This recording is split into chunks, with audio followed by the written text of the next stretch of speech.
কুমিল্লার বুড়িচং গোমতী নদীর বাঁধ ভেঙে ভেসে গেছে গ্রামের পর গ্রাম। স্রোতের তোরে বিলীন হয়েছে অনেকের বসতবাড়ি। যেসব বাড়ি এখনো পানির নিচে, সেগুলোর পরিণতি সবার জানা। সেই চিন্তাই বানভাসীদের মনে। উজানে বৃষ্টি না থাকলেও কমেনি পানির স্রোত। ভেঙে যাওয়া বাঁধের প্রায় 400 মিটার দিয়ে তীব্র স্রোতে পানি ঢুকছে। পানিতে ডোবা ঘরবাড়ির অবস্থা দেখতে আসছেন অনেকে। তারা বলছেন, আশেপাশের শখানেক গ্রাম তলিয়ে গেছে, ছাড়তে হয়েছে বাড়িঘর। 1 কিলোমিটারের মধ্যেই প্রায় অলমোস্ট 169টা ঘরবাড়ি বন্যায় ভেসে গেছে।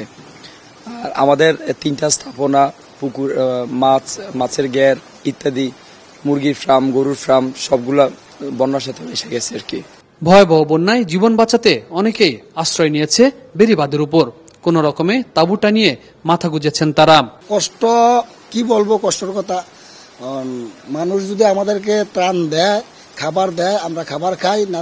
এছাড়া তো আর আমরা কিনা খাওয়া বা নিজে কিছু কইরা খাওয়ার মতো কোনো ব্যবস্থা আমাদের নাই। অন্য কোথাও ব্যবস্থা নাই, রান্না করার মতো কোনো ব্যবস্থা নাই। আমরা যে লাকড়ি খড়ি দিয়ে রান্নার মতো কোনো ব্যবস্থা। খুপড়ি ঘরে গাদাগাদি করে থাকছেন পরিবারের সদস্যরা। রান্না বান্নার ব্যবস্থা নেই, তাই খাওয়ারও কষ্টে আছে অধিকাংশ মানুষ। আমাদের বাড়িঘর মনে করেন বন্যায় একবারে শেষ। আমার বাড়ির 3টা বাড়ি আছে, 3টা বাড়ি শেষ আমার। আমি কোন রকমের জান্ডা বইয়া এখানে এই যে বাদের উপর উঠছি। মানে ঘর থেকে কিছু বাইর করতে পারছি না, শুধু আবুদারি লই আমি বাইতে এক কাপড়ে বের হয়ে আছি। মানে একটা কাপড় যে আনবো ফিন্দনের এই সময়টা পাইছি না। কেন কোনোদিন হয়েছে না, আমরা চোখে দেখছি না, হঠাৎ করে হয়েছে এটা আতঙ্ক। মানুষের সাথে আশ্রয় হয়েছে গবাদি পশুরও। সংকট আছে গোখাদ্যের। বাঁধের উপর আশ্রয় নেয়া নারীরা আছেন বেশি সংকটে। তাই স্বেচ্ছাসেবকরা তৈরি করে দিচ্ছেন টয়লেটের ব্যবস্থা।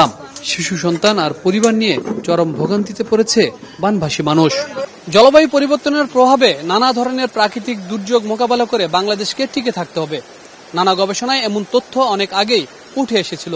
এবারের বন্যা তারই একটি প্রমাণ দেখিয়ে দিল।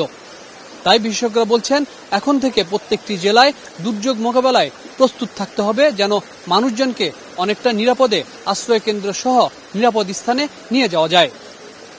হাবিব রহমান, 71, বুড়িচং, কুমিল্লা।